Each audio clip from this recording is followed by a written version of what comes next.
Last question to both of you. तो जो भी ये स्टूडेंट देख रहा है, अगर किसी को सीए क्लियर करना है, what is 1 or 2 pieces of advice you'd like to give them?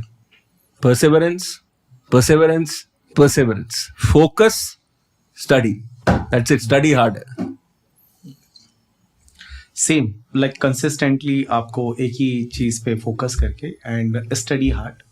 बहुत बार ऐसा होता है अपने को ये लगता है कि यार शायद ये इस बार नहीं हुआ, but if you give your 100% ना, then you will crack this exam. I always say that give your 100%. I say I will give you 50%. We need only 50% to crack the exam.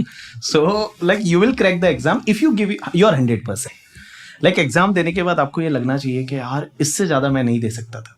और अगर तुमको जब जिस दिन ये लग जाता है ना कि यार इससे ज़्यादा मैं नहीं दे सकता था, आप पास हो जाओगे। बस अपने साथ ईमानदारी रखें, अपने साथ में पढ़ाई में बेईमानी ना करें, चिटिंग ना करें कि आप बैठे तो सोशल मीडिया पे हो 5 घंटे और फिर ये एक्सपेक्ट करते हो कि नहीं यार हमारी रैंक आ जाए और हम पास हो जाए, वैसा नहीं। तो just focus to your like process, study पे फोकस करिए and everything will be good. करके सब चीज़ें, शायद कोई ना कोई भगवान है कहीं ना कहीं जो आप जो मेहनत कर रहे हो वो देख तो रहा ही है, और वो जो पर्सन डिजर्व करता है उसको वो चीज़ देगा और वो मिलेगा if you really work hard. आप जब पढ़ाई करते थे like back in your CA final days, तो तभी कैसे कोई प्रोडक्टिविटी हैक्स थे जो आप फॉलो करते थे to clear your CA exam? मैं नॉर्मली जब पढ़ता था तो मैं रात को ज़्यादा नहीं पढ़ सकता। बहुत सारे लोग रात को पढ़ सकते हैं, देखो टाइम अपना अपना है, जो अपने को ठीक जब समझ में आए तब पढ़ना चाहिए। मैं मॉर्निंग में 6 o'clock उठ जाता था। 6 o'clock उठने के बाद मैं खुद के लिए चाय बनाता था। मैं एक मामा का घर था जहाँ पे कोई नहीं था, 4-5 महीने में वहाँ रहा सीए फाइनल में। चाय बनाने के बाद में मैं पढ़ने बैठता था मॉर्निंग में। तो मॉर्निंग में मैं 2-3 घंटे अच्छे से पढ़ लेता था।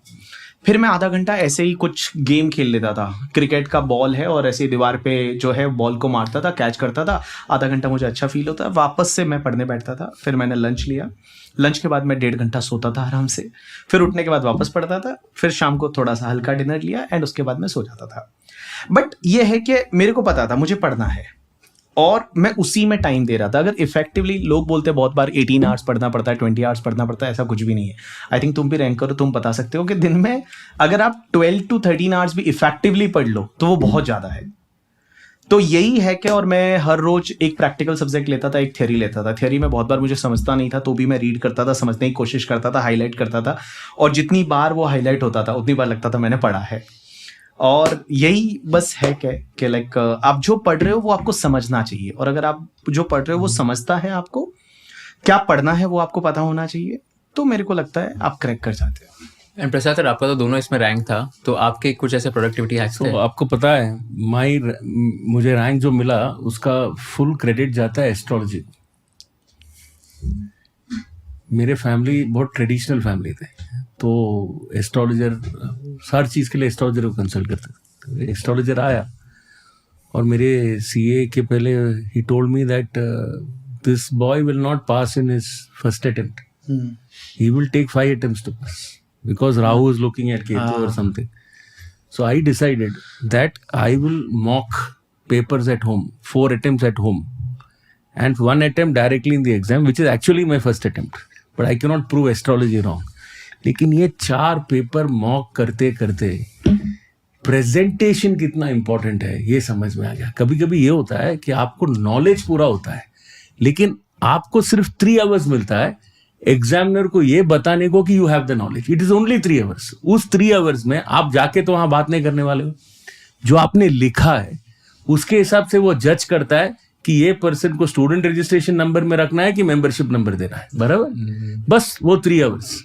लेकिन जब भी आप मॉक करते हो, the only hack that works in all professional exams, आप जब भी पेपर्स बार बार मॉक करते हो, आप सीखते हो कैसे प्रेजेंट करना है, क्या प्रेजेंट नहीं करना है। तो मेरा पूरा credit, including other exams that I have written, goes to astrology, क्योंकि उन्होंने इतना डरा दिया कि घर पे हमने ऑलमोस्ट 3 अटेम्प्ट डाल दिया एंड फाइनली जब भी फर्स्ट अटेम्प्ट था, ऑफिशियली फर्स्ट अटेम्प्ट था, it was my 4th attempt. By then you knew how to write the paper. So I think today students, if they write more, it will help them. And आप कितने घंटे पढ़ाई करते थे आपके CA finals के time? Not much. I think about 7-8 hours a day is what we used to study. I don't think we had time more than that. हमारे time तो ऑनलाइन लेक्चर्स भी नहीं होते थे, तो आर्टिकलशिप करना था and then go somewhere, listen to lectures. Institute में they used to have lectures, we used to go there and listen. तो I don't think we got more than 7 to 8 hours of study. And in your entire teaching career, do you remember what is one weirdest doubt that a student has asked you that surprised you? Very tough yaar to ask. I really don't remember. Lot of doubts. Sometimes I used to tell students that after ये teach you, आप थोड़ा उसके बारे में सोचो, then ask your doubts, because you also need assimilation time, digestion time. But आता था कभी कभार डाउट ऐसा होता था कि you would not know what he is asking. True. So वो भी होता था. But I think overall it was good. आपके इसमें कोई ऐसा weirdest doubt? नहीं, ऐसे बहुत सारे डाउट इंटरमीडिएट वालों के लिए आते हैं जो अपन ने लास्ट के पॉडकास्ट में वगैरह कवर किए हैं, तो ऐसे बहुत सारे आते हैं, बच्चों से फनी से डाउट आते हैं. बट मेरा मानना यह है कि आज की डेट में टीचर को वो एक्सेस स्टूडेंट को देना चाहिए जब वो कुछ भी डाउट पूछ पाए. बिकॉज जब मैं एज अ स्टूडेंट था तो मुझे डर लगता था कि मैं सर से ये पूछूं या ना पूछूं, अगर मैं पूछूंगा पता नहीं सर ने मुझे सुना दिया तो या नहीं. But now I think teaching बहुत सारी चीज़ें चेंज हो गई है जब स्टूडेंट हमसे कुछ भी पूछ सकता है. एंड हम सीखते हैं स्टूडेंट से. मैं बताऊं, मैं बहुत सारी चीज़ें ऐसी है जब मैं स्टूडेंट से सीखा, जैसा सर ने बताया कि हम सीखते हैं student. If you learned something new from this video, do share it with your friends and subscribe to this channel so that we can bring you the best content possible. Also, if you want to watch this entire episode, click on the link in the description box and you can go to Kushal Lodha YouTube channel and watch the entire podcast episode. Thank you so much for watching this and have an amazing day.